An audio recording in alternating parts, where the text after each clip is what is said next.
मा सद्गमय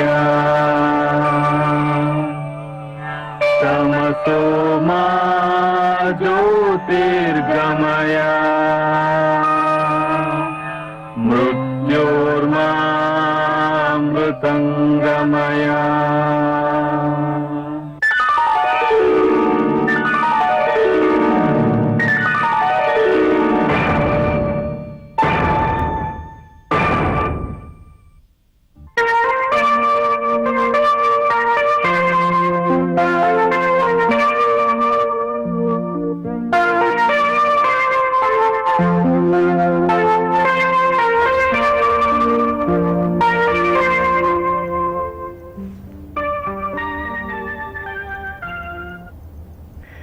I'm Prema Kumari from the Osmania University College for Women, and today we are going to discuss how to answer questions in the examination. We are going to focus on the candidate's responsibilities, all right, because we would like to score the highest mark in any examination, right? You would like to score 100%, wouldn't you? I'm sure if it's mathematics, you would score 100%. In English, you can score say around 70%. Well, this is going to be our aim for today's lesson. We are going to discuss how to answer questions in the examination. Have you seen your question paper? Yes? Right, some of you must have seen it. There are quite a few short answer questions that you will have to answer in the examination. Yeah? And these are going to be our focus for today. We are not going to look at fill in the blanks or supplying synonyms and things like that.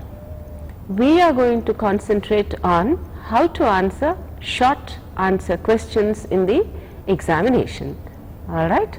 Now, have you got your pen and paper ready? You are going to take notes, because we think that we remember everything that we hear, everything that we read, but I don't think it's possible for us to remember everything. Even if we manage to remember quite a few things that we hear and read, we may not remember the order in which we have to remember them. All right.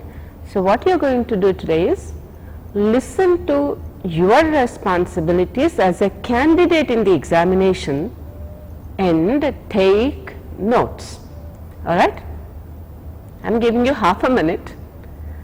Have you got your pen and paper ready? Fine. Okay. We are going to look at your responsibilities in answering short answer questions in the examination. All right, that's it. Okay. Now first, there are quite a few things in the context of an examination. First, you are the candidate. Without a candidate, there can't be any examination, right? Similarly, without an examiner, there cannot be any examination. And we have questions and finally answers. So these are the four important components of any context of examination. Now let us look at the roles of each one of these components of the examination context. Number one, the candidate. What does the candidate do? The candidate writes for the examiner, right? So as a candidate, what do? You keep your examiner in the mind and write your answers. And what does the examiner do? What does the examiner do? The examiner assesses the candidate's awareness. All right. What does the examiner do? He assesses your awareness. How much does this candidate know? Can he offer an opinion? Has he read his text well? Does he think about what he has read? Things like this. Okay, we'll come back to this a little later. So what does the examiner do? The examiner assesses, that is, evaluates your awareness. Now let's go to the third component of the context of examination. And what is this? Questions. Right, in any examination, whether oral or written, there are questions that the candidate has to address. Now what do these questions do? The questions in the examination, in any examination, specify expectations. What do we mean by expectations? Read any question, the answer will ask you to do a specific thing, right? Sometimes a few things.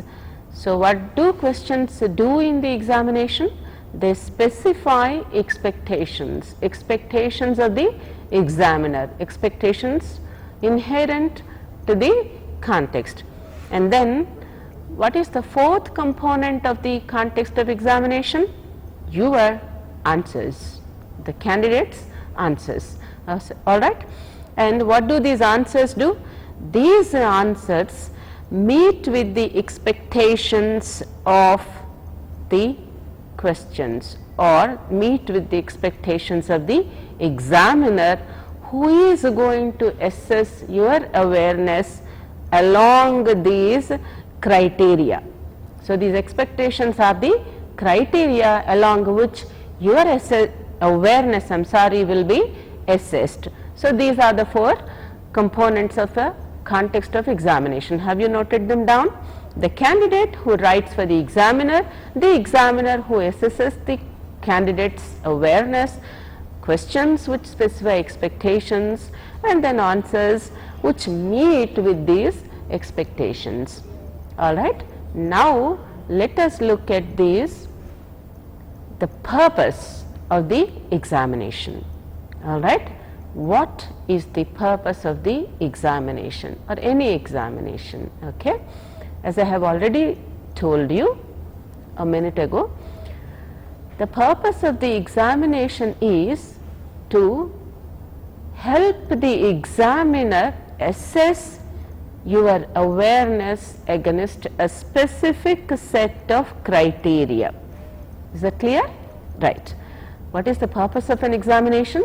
The purpose of an examination is to help the examiner assess your awareness, the candidate's awareness against a specific set of criteria. So as a candidate, what is your first responsibility? To understand this set of criteria against your performance will be assessed. All right. Now let us look at your responsibilities in detail. So these are three of your responsibilities. These are three major responsibilities that you have as a candidate. Number one, are you taking down notes? Do take down notes. It will be helpful, because as a candidate, whichever examination that you write, it does not have to be an examination in English. It can be in your history, mathematics, social sciences, physics, chemistry, biology, any subject for that matter. As a candidate, you have these responsibilities. So do not think that these are restricted to writing or taking an examination in your English subject only. Please don't think like that. Whichever examination you take, these are your responsibilities as a candidate. So do note down all these points. Number one, as a candidate, you will understand instructions clearly. What will you do? The moment you get the question paper, spend a little time reading each instruction carefully, right? Do not think that you will be wasting time reading questions or instructions. You don't. Okay, spend a little time reading the instructions in the examination, okay, and understand them, approach them with an open mind, and you will understand every instruction clearly. Okay, so what is your first responsibility as a candidate? Understand instructions, each instruction clearly you will understand, and then understand expectations, that is the specific criteria against which your awareness will be assessed. So you have to read the instructions, read the questions, and understand the expectations there. What is the examiner going to look for in my answer? So this is the question that you would put yourself, and then understand the expectations clearly. Okay? And after you have understood your expectations, you will be ready to rise up to the expectations of the examiner. Then what do you do after you understand the expectations? You answer questions accordingly. Okay, keeping the expectations in mind, you answer questions. Okay, these are your responsibilities as a candidate in any examination that you take. Please do remember. Okay, now what are the features of questions? Here I have listed a few major features of questions. Questions in any examination, not just in your English examination, but any examination in any subject. It may be an interview, an oral examination, it may be a written examination. Okay? All questions have some major features. I have given 3 of the major features here. The first feature of a question is, a question may be in parts. Okay? It may be just one part, a question may be in 2 parts. Well, there may be questions which have 3 parts. So when you read a question, you have to be very, very clear about how many parts the question has. Does it have 1 or 2 or 3 parts? Okay? So this is your responsibility. The examiner has put the question, placed the question before you. Now you have to understand how many parts there are in the question. Okay? 1 or 2 or 3. Okay, right? And then what are the key words in the question? All right? What are the key words? Usually they are WH words. Why, when, how. Okay? Of course, you do have yes no questions, that is the driver in the bus? Well, the question demands a yes or no. Okay? Is the camera working? Well, the answer is either a yes or a no. But most often you answer questions beginning with WH words. So why or how or when, what, things like this. Of course, you have questions like narrate the series of incidents, explain the reasons, discuss blah blah blah blah. Okay? So these are some verbs which are important. We come back to them a little later. Okay? For now, you do remember there are key words in questions, and you have to understand these keywords and remember them when you answer your question. Okay? And most often these keywords include WH words. Now, as far as our examination is concerned, the examination that we are going to discuss in say in the next half hour, most of them are short answer questions, so we have to be very familiar with this word limit. There are questions which demand a 15-word answer, and there are questions with a 50-word answer, a 100-word answer, or a 150-word answer. So parts of the question are important, then the keywords, and finally the word limit. Okay? Now, what are the criteria against which your answers will be assessed? Of course, we have already mentioned the expectations are specified in each of the questions that you answer. Now we are going to look at the criteria against which your short answers, or in fact any answer, will be assessed. Remember, as I said, these are the expectations, these are the criteria which are relevant in any examination. Okay. Now, when you answer short questions, these are the criteria that you should remember. The first criterion is singular, criteria is plural. Similarly, phenomenon, phenomena. Okay. Now, the first criterion is complete sense or meaning. Have you answered the question completely? Have you given all the ideas, all the information that is relevant? Okay. So, complete sense or complete meaning are all the ideas, all right. And what is the next point? Clear focus.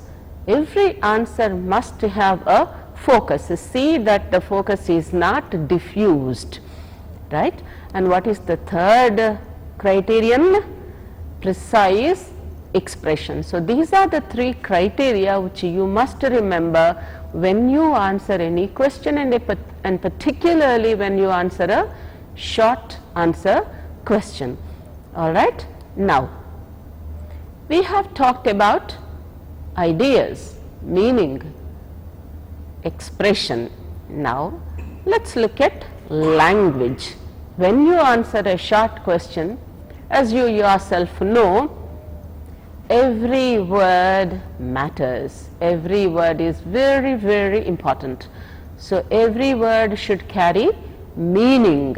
So, you will use meaningful vocabulary when you answer any question. And then accurate structures. Yeah? Whether you answer the question in Telugu or English or Urdu, Tamil, Kannada, Marathi, Malayalam, Bengali, whichever language, when you answer a question, these two things you cannot forget: meaningful vocabulary and grammatical structures, accurate structures. That means your language must be very good, very effective. Okay? So, this is language. Now, we return to our complete sense. Yeah? What do we do when we answer questions? We give all the ideas, complete meaning. First, we should remember relevance is a criterion to judge the importance of the ideas, information that you give. So, what is the first criterion? Relevance. How relevant are your ideas? Okay? Remember, you are answering short questions. Whether a long question, it may be an essay, does not matter, but it is more important when you answer a short question, because in your short answer there is no room for irrelevance. Okay? There is a room only for relevance. So, whatever you say, whatever you write has to be 100% relevant, otherwise you will not include it in your answer. So, what is the first criterion to judge the usefulness of the ideas or meaning? Relevance. Next criterion is how well connected are these ideas. So, it is not just giving ideas as a list. Yeah? You can't just make a list and think that it is an answer. It is not. Okay? Especially in a short answer, what is very important is how you connect your ideas. So, you first choose relevant ideas and then you connect them well. Are you taking down notes?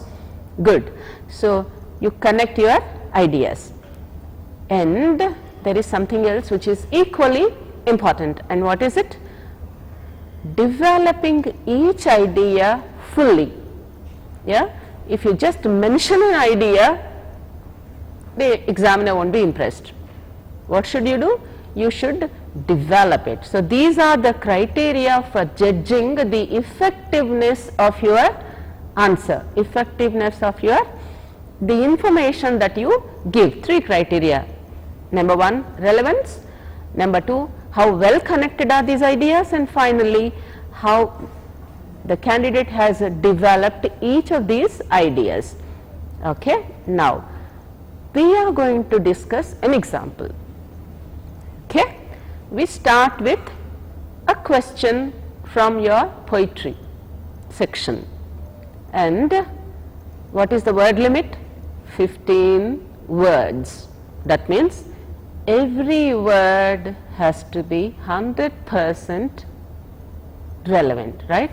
Don't say cent%, by the way, 100% is right. So remember, next time when you use the word, remember to say 100%. Okay. Now, so every word has to be 100% relevant.